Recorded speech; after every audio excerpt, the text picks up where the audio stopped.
answer. That's okay. Okay. Wow. Well, let's just open it up for a conversation about anything that's on your mind. We had a really broad sweep of design, broader than anything I've seen. That was quite wonderful. So, some questions or comments for Tucker? I'll take comments. Yeah. Hey, thank you for your presentation, first of all. A lot of what you talked about reminded me of this design development project that a lot of the students in this class are design management students. And I'm a senior in that program, and I'm working on this project that's really dedicated to the value of experience in design and the idea of how to learn to value aspects of design that are more experiential and emotional and conceptual, and sometimes they aren't as market-driven or researched.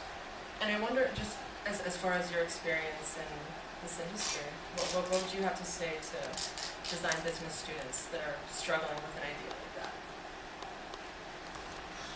Well, it depends like who you're trying to convince about the design and how far it's along. But I would say, first of all, I think the business people have to remember that their business is not just there to make money. And I think that a lot of business people have lost sight of that. I think, businesses are about the whole supporting the whole group of people who are in the business, like all the employees and stuff. It's about supporting their community, and all those things are just as valuable as being like a billionaire. And I think that I'm not saying that the businesses shouldn't make a profit and things like that, but I think that people have to remember that it's profitable to have a symphony in your town, or to support some artists, or not have hungry people around.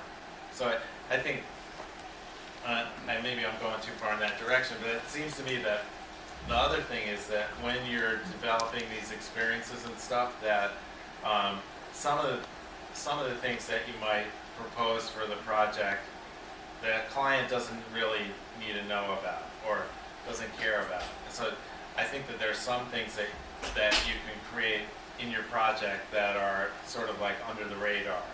And so long as the client's focused on the things that are good, that they like, and that they're going to think are important, that's good. So in other words, you can make, I don't know, I can't think of an example, but something where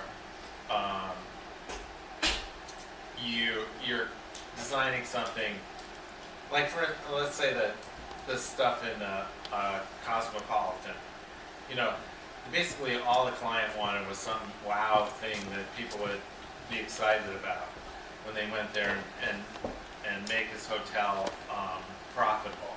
But what we were also trying to do was to create a venue so that artists could make something new. And so the client didn't really care about that, but they were really happy with the fact that they have this place, and now they can get other artists to use it and stuff. So that's a kind of but the client didn't care about that when we were doing the project. They were just like, ooh, this is great, Subversive design. Yeah. More questions?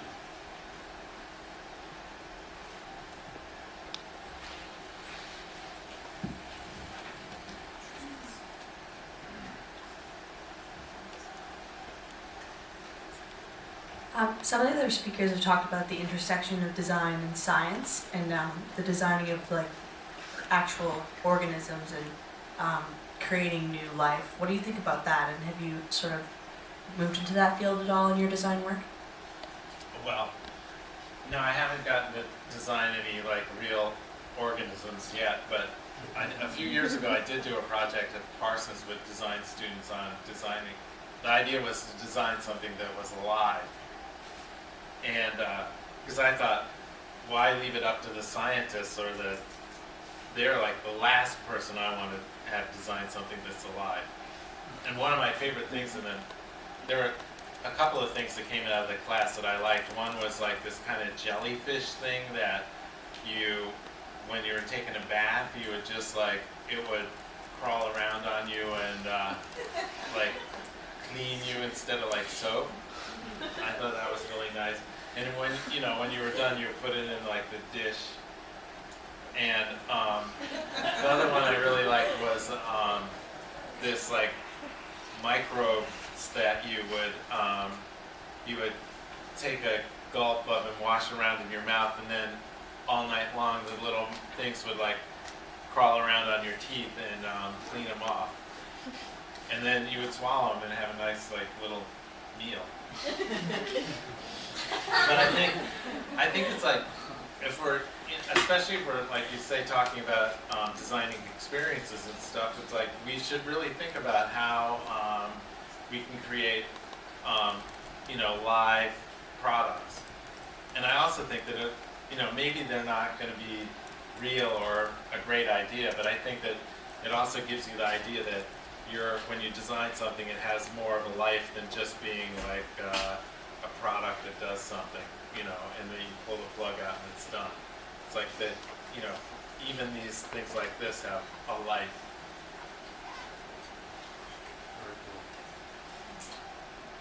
Hi. So it was obvious that some of the products you've designed a lot of cool products, but then like some of them were also more community building design, like the interactive wallpaper that you mentioned, a community experience from that. And from a collaborative perspective, like, can you give some sort of sense of what the process was to develop something like that? Because I feel like, I'm in the transdisciplinary design program, and we're always trying to cultivate community. So it's like, was that like your first goal? Like, can we create some sort of sense of community in the lobby, or was it like, can we do something cool? And that was like, just like a symptom of the design, just like an offset of it. Well, I think and I don't know if we really articulated this then, but one of the things that the lab people are into is this idea of making digital experiences that create a real, live interaction between live people in a place. So it's like creating an experience that two people have over their computer in different parts of the world is not interesting to us. We're trying to get people to lift their eyes up from their phone and like meet real people and do something in a real space. So that's kind of our background mission. I think that architects at Rockwell have their mission is to create experiences that people talk about or are excited about, or the big wow. But our thing is much more about new technology and moving the experiences ahead. So I don't think that when we made that product or the wallpaper that we were really thinking like, how is this going to work? But we hope that people would have that kind of experience that they could share, and it would be fun. And one of the things that we like to do when we create these interactive things is not try and design everything out of the project. So the fact that we didn't really design the idea that people weren't going to see what they were doing, but it turned out that that's what was happening, and that you could see like the way it like affected the rest of the people in the lobby, and that was like that's the kind of discovery we like to make with our designs, is to try and make sure we don't do anything bad, and then see what good can happen.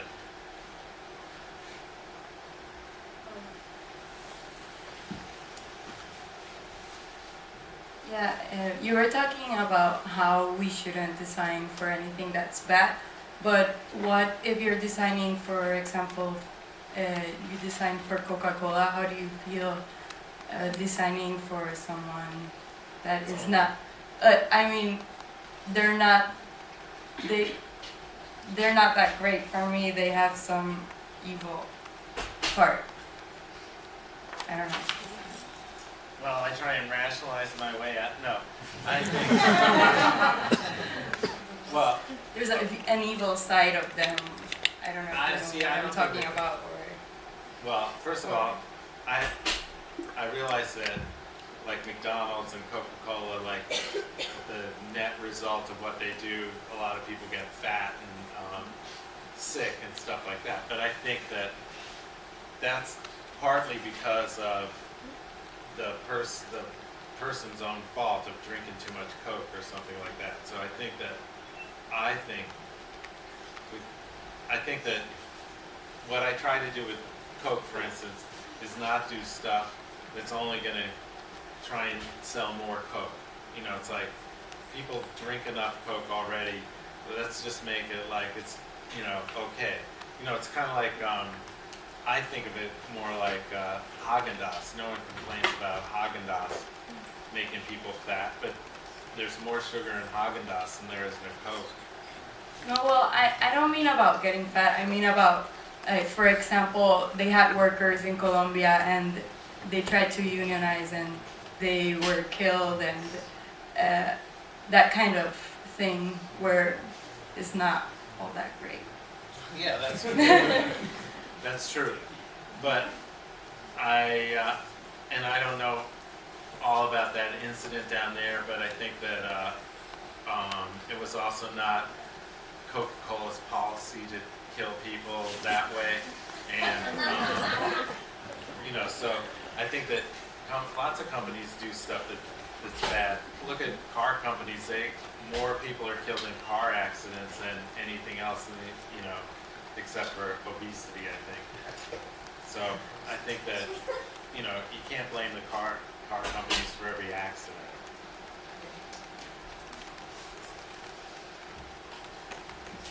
I was just wondering if, for the Cosmopolitan Hotel where you had those digital images and things like that, is that done on site or you have some other company you work with to design those? Well, we worked with, most of the work was done on site. We designed the hardware, you know, the way the hardware was put together, you know, and but we did work with a software company in Minneapolis that helped create the software to run all the monitors. We did all the graphic design and the programming of the stuff, and you know, we spent weeks troubleshooting the stuff and running it in Las Vegas. So yeah, I guess that answers yes.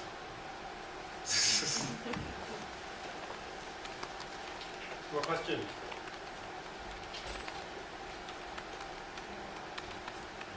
A lot of these students are going to be graduating this year, and everyone will be graduating in a couple of years. We've sort of been through a long evolution of design, and it's continuing in terms of how it provides opportunities for people. Do you have some advice for people? Well, first of all, you're lucky you didn't graduate last year, and because the economy was really bad then. But I graduated during a recession. I think it was as bad as this one now, and but I think that there's so it wasn't so easy to get a job, but I got one, and I think that, and I was really happy with the job that I finally got. So I think that the trick is to keep looking until you get a job. That's one thing. The other thing is, if you don't get a job, there's plenty of things that need to be designed. So you maybe don't have to wait for a job. You can find something that you can use your talent on and try and make it better. And if it's really better, you'll get rewarded for it.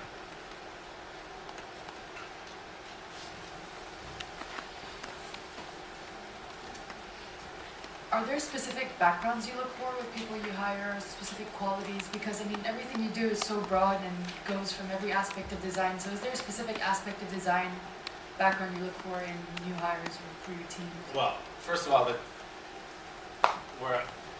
projects that I'm working on now are not like all of those things mixed into one. So, with the lab, we look for, you know, there's certain skills that we need, and you know, sometimes it's a graphic design project, sometimes it's a motion graphic, or sometimes it's a programmer, or you know, so I think those kinds of specific skills. We also have other parts of Rockwell where it's more about strategy and branding and stuff like that, so that's a different kind of person, besides the architects who obviously are architects. So I think the main thing that we like at Rockwell are people that are excited and you know, passionate about what they're doing or what they want to do.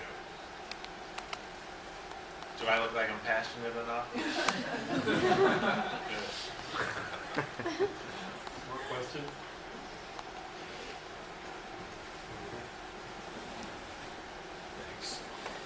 To what degree do you prototype things without a computer, without Blue Phone? I'm thinking specifically if you're doing something for an environment like a lobby or check-in, how often do you prototype these experiences by acting them out or by filming them?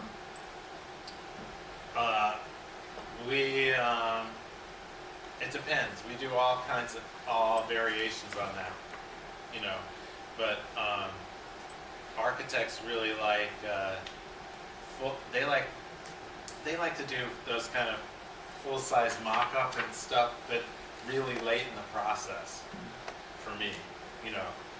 I like to mock stuff up, like draw something on the wall, you know, something like that.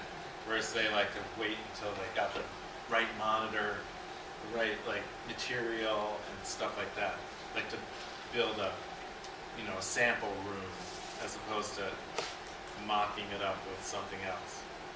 Personally, I think it's really important to mock stuff up all the time. Like work as close as you can in the materials and the size and stuff that you're doing.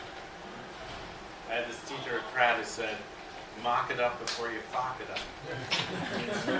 Thank you.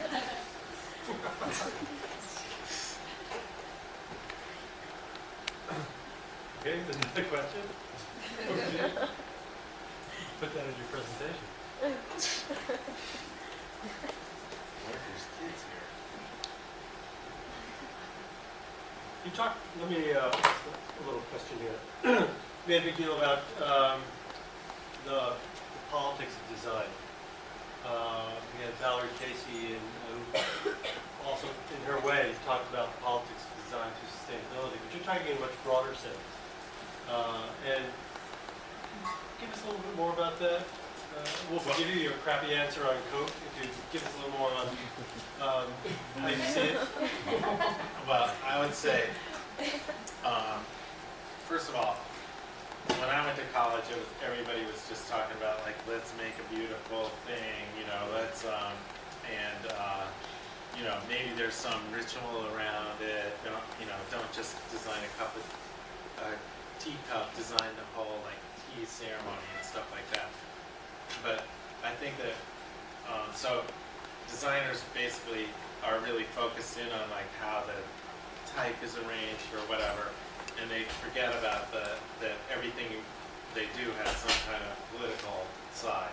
And by political, I mean like social agenda, you know. So for instance, whoever designed this theater made it so like the presenter is like off to the side, to the front, and that like makes some kind of, that creates a relationship between the audience and me, and like that's like political, you know. Or the way you design a classroom, that's political. It's like how, you know, are you giving the teacher more, you know, power or whatever, you know. So everything we do has those kind of political effects. Is that what you mean? Yeah, exactly. Okay. Another question? Last chance? Pepper, thank you so much.